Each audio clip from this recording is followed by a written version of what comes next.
Hello everyone, welcome back to another episode of r/slash Tales from Tech Support. In today's episode, I forgot to ask simple thing and got extended vacation and NUMB behind. I am writing a letter, do you understand? How do I capitalize without caps lock? Before we get started, make sure to subscribe so you will never miss a video. So let's get started. I forgot to ask simple thing and got extended vacation and NUMB behind. One adventure of IT guy before sweet sleep. There are one thing at my work that sometimes just **ck. That is being a call even when I am on my vacation. Good thing is that when I am on vacation and I get that call to go to office and push some buttons, I get nice 3 hours of extended vacation for every hour I have to work. Plus travel expenses. Of course, if I'm out of country on my vacation, then I don't have to go. And the work time starts when I start traveling to the office. Some years ago, I was on my summer vacation with my girlfriend of that time. We went to her dad's summer cabin that is roughly 450 kilometers from our home. There were me, my GF, her father and stepmother, my GF's sister, and her boyfriend Andy. It was a morning, don't remember what day of the week it was, but it was morning. I had just woken up and was ready to fill myself with coffee when my cell phone informed that it need my attention. I check the phone and see that the number is from work. Okay, there we go again. I answer and one of our project workers is in panic mode. Let's call her Jane. Jane is some sort of a manager, or rather a coordinator. She also has a colleague there that we can call Jill. Jane explains that there is something wrong with their desktop printer. It does not print anything. This project does work with rehabilitation clients and is pretty much separated from our network. They got one small office with laptop and desktop printer. They don't have access to our AD and got their own instead. Some of the projects share their own AD and file server on different network than rest of us. They don't have same printing and copying solution as rest OT the organization. So Jane's project depends completely on that desktop printer. It's really a matter of funding. I got permit to buy them cheap laptop and cheap desktop printer, and the money issued was an insult. It's government issued and they got there on jam. So that printer doesn't have LAN. It's USB only. And that should not be a problem as Jane and her colleague are only ones using the laptop and the printer. Jane states that important client-related documents has to be delivered to certain gov institution next day, and the printer is all **tchy. So we start the remote repairs using our big brains and me. So have you tried to turn the printer off and on again? Jane, yes, few times. Does not help. Me, and the laptop? Jane, yeah, we tried to restart that too. Same thing. We try to print and nothing happens. Me, Mildy, interesting. Jane, the printer icon in control panel is gray like it's not on, but the printer is on. Me, okay, now it is interesting. Me, and check that the printer is connected to laptop also. It's a USB printer, and maybe they just forgot to plug it back if they used the laptop out of office. Jane, of course the printer is connected. I connected it myself. I have tried to disconnect it and reconnect it too. Me, okay. Jane sounded like she is about to turn into dark side. Me, maybe the cable is faulty. There are some spare cables at my office and forget. You don't have keys to my office. You don't have any spare USB printer cables there, do you? Jane, haha, no. You are the cable guy. Me, as I can't really help you from here, is it possible that you loan someone's workstation and print it from there? Take the document on USB drive? It'll be back from cabin in a week. Jane, not possible. There is no one here, everyone is on vacation. It was July. In July, whole organization is pretty much closed for whole month. Only ones working are some project workers and they only go to office when they need to. July is remote work from home usually. Me, okay, I'll start to make some calls. Maybe I can get someone there. I'll call you soon back. I end the call with Jane and start calling coworkers. Well, turns out that I can't get anyone to go to the office and help those poor project peeps out from their despair. I called and messaged everyone I could think of, even the director and NUMB. I think some of those people could go to the office, but they simply do not want.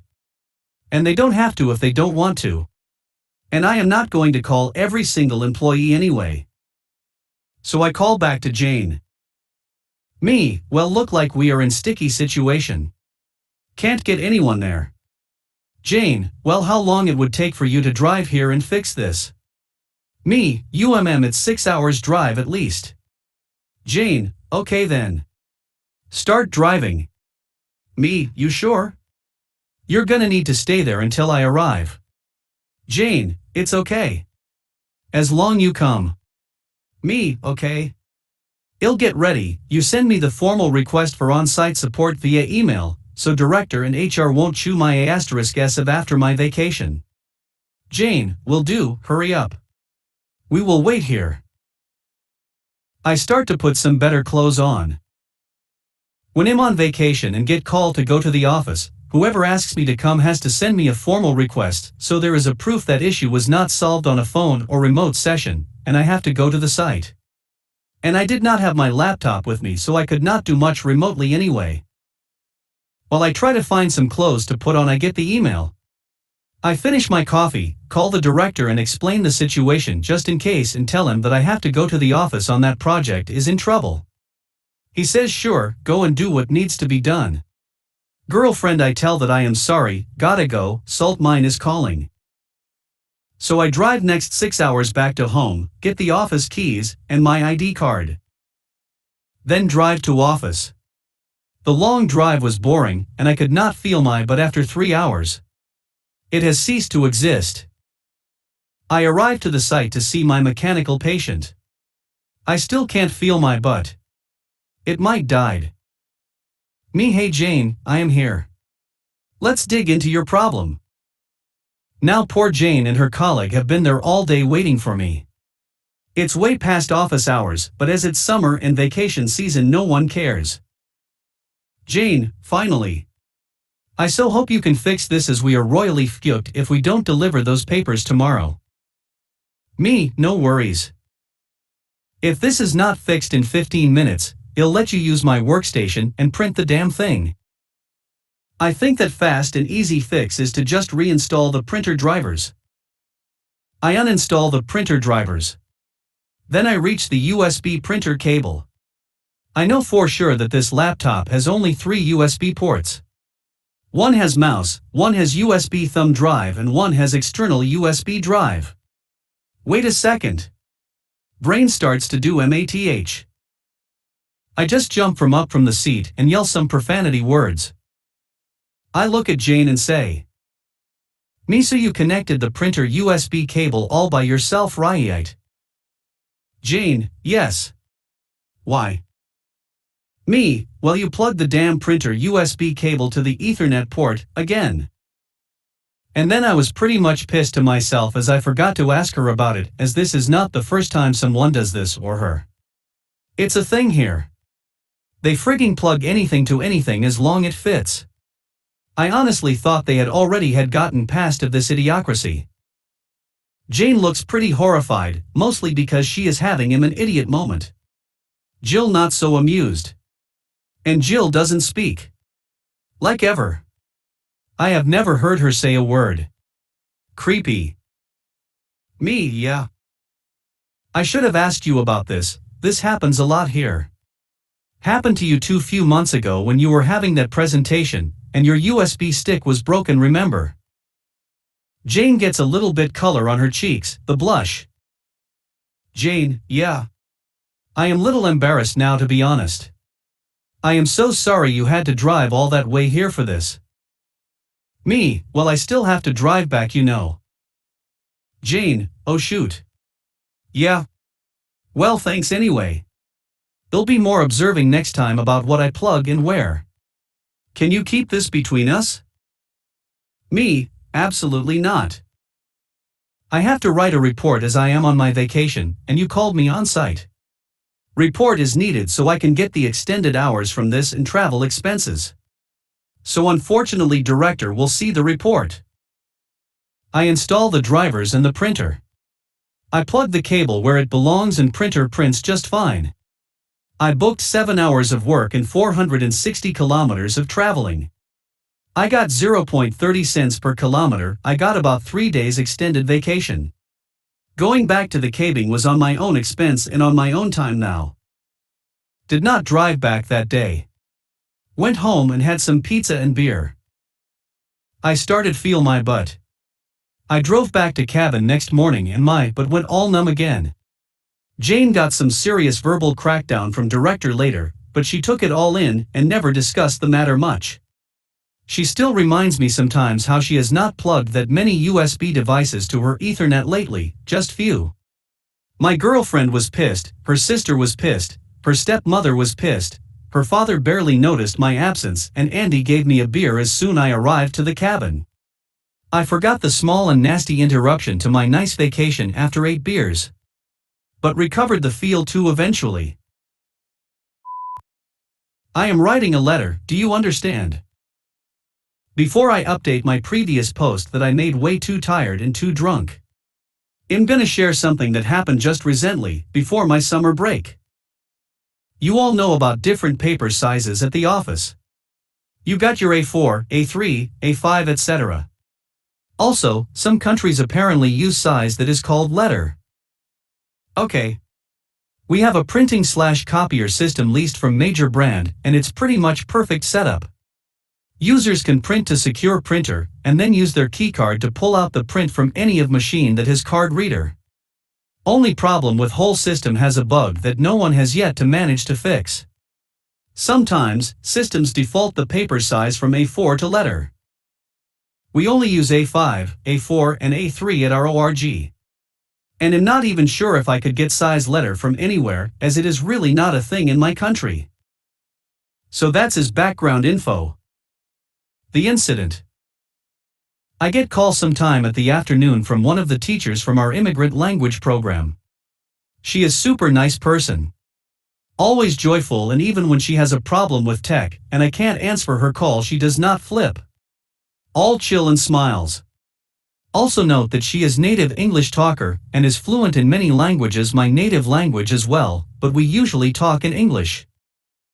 She calls and tells me that she has big printing problem. I say okay, I'll be there in a minute.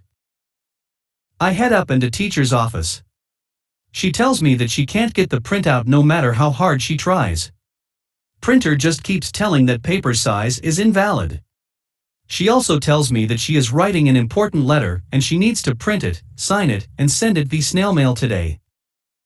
I tell her to print it again, and then we head to closest MFP and check what is the issue. I turn my back and head to the MFP, what is just around the corner. She proceeds printing. She soon comes to MFP and I tell her to log into the machine. She swipes her card and I'll press the secure print and see that she has couple of pending prints there from same document. All are waiting for supplies. They'll put one of them to print and yes, get error that paper size is invalid. Machine wants letter. I look at her and we start talking. Me, yeah, print job is trying to print to letter, you need to choose A4 from your computer. She, I'm writing letter. Me, yes, but you need to print it to A4. She, no, I am writing and printing a letter. A letter. Me, yeah, but you need to print it to A4. She looking B with confused eyes, a letter. I'm trying to print my letter. I could feel it. The annoying feeling when you get that thing behind your eye that makes your eye twitch uncontrollably. I look at her and say as calm as I can. Me, I know that you need to print your letter, but you need to print it to A4 because we do not have the size letter here. You computer sometimes bug and defaults the paper size to letter, so you need to make sure A4 is selected if you can't print. She looks me into eyes. I look her into eyes. We have moment here. Then she facepalms herself with both hands and mutters. Oh God, I'm so stupid. I snort a bit and tell her that you are not the first one to have this letter problem. She was, but I wanted to make her feel better. She just laughs and asks me if I could keep this a secret. Please don't tell anyone, okay? I promise. I will never talk about his ever again. How do I capitalize without caps lock? Short story from when I got my first help desk job. We only worked with internal employees and the lines were recorded, so generally everyone was nice because they did not want to get in trouble with HR for berating IT. User calls in. User, I can't get into program name, my password does not work. Me, standard corporate greetings and verification process. User passes and I unlock account and walk user through password reset process. User, it still doesn't work. I am pretty confused as I'm still getting up to date on all the systems, and I need to confirm he's talking about the right program. Users have two different sets of credentials for two different sets of programs, one of which is a mainframe system which uses both but for different parts of the mainframe. About 40 minutes pass of me walking him through the mainframe and resetting both accounts. At this point I'm done and I am confident I'm resting the right account for the program user does. At this point I've also issued the user a temporary password that will expire on use, and the user still says it doesn't work. This is the third temp issue, so I ask user to read out each key as he presses it on the keyboard. I've also from the beginning reminded user to not use caps lock, but had to give him a password that started with capitals. User, caps lock P. Me, stop, did you just say you hit caps lock? User, yes, you told me it starts with a capital P. Me, trying not to send death threats, I want you to type a sentence in the address bar, it can be anything. I hear user type for a few seconds and then complain it's all in caps. Me, now hit caps lock 1 and type the sentence over again, but instead on the first letter hold shift at the same time. User then informed me it's no longer using all caps and seemed confused. Once we got that cleared up, it was like any other call except I felt defeated, the user felt dumb, and my company paid me the same. I learned when giving temporary passwords, since I had to audibly give it to them, it's fine, and even good practice to have them read each key they type if they seem to have issues with the temp password. I know it's not the most interesting story, but I'm sure we all have been there.